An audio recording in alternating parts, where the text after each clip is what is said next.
Hello, everybody. Welcome to my YouTube channel. My name is Yewin. This is gonna be my first ever video, so might be a little stinky. Yeah. So today I just want to talk about my story.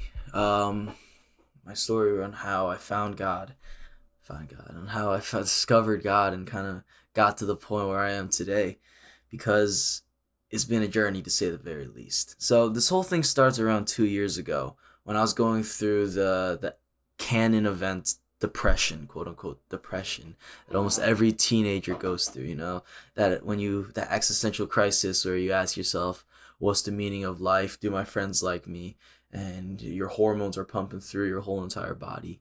I think it was eighth grade summer during this when I experienced this, and it wasn't fun to say the very least. I mean, I might laugh about it now, but during that time, it was like a period where I had nothing to look forward to. It was like on the outside, I was fine. I was perfectly happy.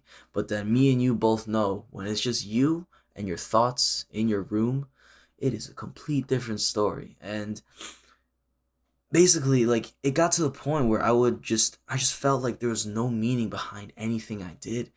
And just life felt so gray. There was no color. I had no hope. And it got to the point, of course, I knew I was never going to take my own life, but I genuinely considered it. Like, man, if I take my life right now, will people even care? Like, will they even care about me? And as wrong as that is, I believed it. And so, like, I usually these episodes would happen around like midnight to like 2 a.m. And so, what I began doing was, instead of sitting on my bed, just deep in thought, I would go for these runs. And I would go for runs for like 6 to 8 miles, and I'd be puking, and freaking my leg would be destroyed, and I felt like I was him. I'd literally be running from my problems. And so one day, instead of going for a run, I decided, yeah, let me go on my electric skateboard. And so the only reason I had that electric skateboard is because I was working a job as a waiter, and I was making mad bread from it. I think like $28 to $30 an hour. So I was rolling fat stacks. And the board is $500, which is the worst purchase of my life. But anyways, it was pouring. I remember I got home from work and it was pouring rain. It was thundering outside, and then I plopped my bag down on the chair and I sat down and took a deep breath, and I just felt the thoughts creeping in. That depression, it was just like crawling in, and it was like whispers, like, you're pathetic, you're losing. I was like, man, screw all that, I'm going for a run. But then I turn around and see my board, decide to go on the board instead. All right, so I take the board and I go outside, and it's like pouring rain. I step on the board, and then I start going, and as I'm going, it's going fast. There's LED lights underneath it, and it's like I'm going crazy fast, 30 miles an hour down the street, and it's like the rain slicing my cheeks, the wind's just blowing my hair all crazy, and I got my phone out. I'm like, woo! I'm like, this is lit. But then, and it was crazy. The adrenaline rush made me forget everything.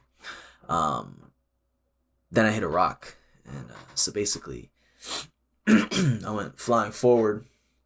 And you know those movie scenes where it's like, whoa. Yeah, I went flying head first, 30 miles an hour with no helmet, um, right into the concrete floor, and passed out for 5 minutes. I think four or 5 minutes. I don't really know. 4 or 5 minutes. The only reason I said that was because when I went back to check on Life 360, it said that I was there for 6 minutes, and I assumed I could not spend 1 minute walking around.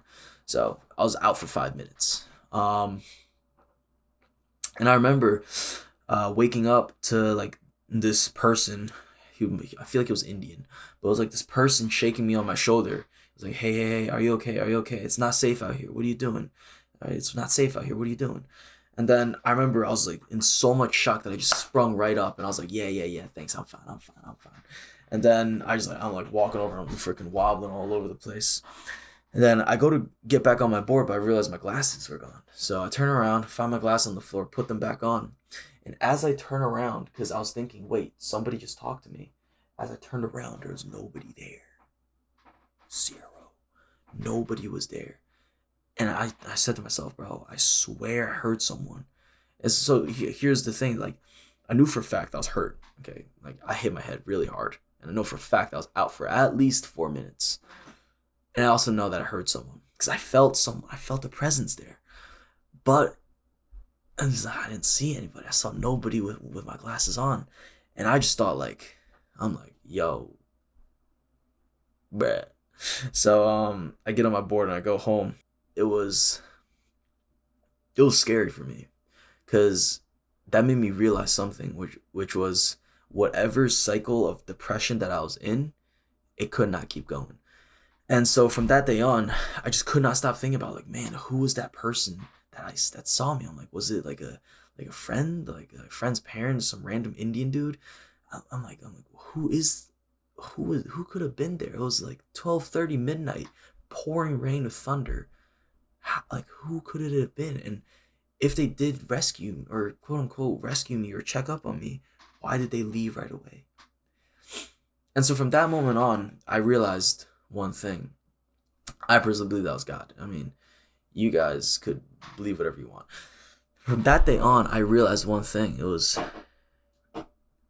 there was something out there, and that something out there wanted me. All right. And so after that crash, it made me realize that something had to change. And a lot of change did happen, but it wasn't external change, but rather it was internal change. It was like this, I got this new profound sense of hope that entered. Because before I was like curled up, and when my head was down, it was like just this storm cloud all around me, and I was crying every single night.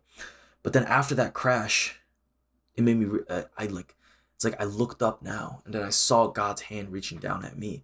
I didn't grab it yet, but after the crash, it made me realize that like God was like extending his hand out to me. And then, so basically, I started going to church every Sunday. I started going back to church because, I mean, like my parents are both Christian, but like I wasn't really that Christian, because I thought it was kind of weird. I started going to church every Sunday. I started praying, started journaling, and I just started thinking like, man, if like this God thing's real, he wants me. I gotta get close. I gotta understand him more. And so for almost a year after my crash, I kept on going to church every Sunday, just trying to get closer to God and like get in more line with my spirituality. And it wasn't until February, so the crash was around, I think it was like June 2022. Yeah, and it wasn't until February 2023 that I went to this church retreat. When I went to this church retreat, and it was during the midnight worship there that I think I was like, I grabbed God's hand. And so basically what happened was, at this retreat, it was like 400 kids there. And then there's like the stage, it was like a stage right here, and it was like a bunch of kids right here. They're all just worshiping, and I remember standing like in the middle back and just watching all the other kids like worshiping God and dancing. And I'm like, man, these people look so dumb. I'm like, they look mad stupid. I don't want to be like that. But then a part of my heart longed to experience the freedom that they were feeling. And so I was like stuck in between of like, man, like I want to worship the way they are, but I also don't want to look stupid at all. And then that's where I felt this random guy tap me on my shoulder. And I look over, I see it's like one of my youth pastors, but I don't really know him. And then he said like, yo, let me pray for you. And I was like, all right, bet, whatever. What's the worst that could happen? You know, I'm at a retreat. So he starts praying for me, and the first thing he says is like, what are you waiting for? He says, what are you waiting for? Fall on your face and worship me. Stop letting your fears control you. What are you waiting for? And like right away, it just like pierced my heart. I'm like, wow, like what am I waiting for? And so, and then it's like, then I'm like, I got a couple of tears coming down my eyes. I'm like, because he just hit so close to home. I'm like, what am I waiting for? Like, yeah. And then basically he finished up praying with me, and I'm just like, okay, now he prayed for me like that. He kind of read my mind. I don't know how he would have read my mind. Now I kind of got it, so I had my hands awkwardly like this. And I was like, okay, cool. And then it's like 4 or 5 minutes go by, and I feel him tap me on my shoulder again. This time I'm like, all right, bro, what now? And then he says again, he's like, yo, I was not joking. God literally wants you to fall on your face and worship him. And I'm thinking, heck no, I'm not doing that. And so basically he points to this place dead center of the stage, like right in front, like let's say like the singer's like right here, like it was like right here, like where everyone could see me. He pointed to that place up front and said, go on your knees there and worship God. And so I was like, bruh. So I walk over, and I'm like awkwardly looking around, and I slowly drop one knee down, and I'm like, bro, I'm gonna look so dumb. And then the second my other knee hit the floor, it was like I got flooded with so much emotion and love and just joy that I can't really explain. Like it was like forever I had this candlelight that was lighting up my life. It was just a candle. And in that moment, it was like a spotlight just and everything, like life just became so real, and I got hit with so much love that like I started uncontrollably bawling my eyes out. And then it was like I was angry. I was angry, I was sad, I was happy, I was laughing, I was crying. Like everything that I've bottled up since then came just spilling out in that one moment. And I remember falling, putting my forehead hitting the floor, and I just could not stop crying. I had boogers coming down my mouth, like coming out my nose. And the whole time I was conscious, I'm like, yo, why am I crying like this? It was like I felt God's hand on my back. I don't know how to describe it. It was like the Holy Spirit was so real in that moment. It was like what I've always been searching for, all compiled in that one moment. It was like I finally grabbed God's hand. But as I grabbed it, God pulled me in and like put me in his arms. And I felt the living God. Can you imagine that? I felt the living God, bro. That is insane. That one moment changed my entire life. The love that I found, I feel like it's something that everyone is searching for, because everyone has a God-shaped hole in their hearts. And that moment was where I felt complete. I felt whole. And it's the greatest feeling ever. I don't know how to describe it to you. I can't put into words. Yeah, that's basically the bulk of my story. There's a bunch of other stuff that happens from there to here, but whether you believe that story or not, there's one truth, and that is Jesus Christ loves you. He loves me. And there's nothing that we can do that will separate us from God's love. It was like, and it's like how it says in Matthew 7:7, ask and it will be given to you, seek and you will find, knock and the door will be opened unto you. For a year, I was knocking on God's door as hard as I can. I'm like, God, let me in, please, let me in, please. And if you keep the persistence in it, you will find God. And ultimately, that's why I want to make this YouTube channel. Just kind of show my life, yeah. Well, there's my story. It's my first video.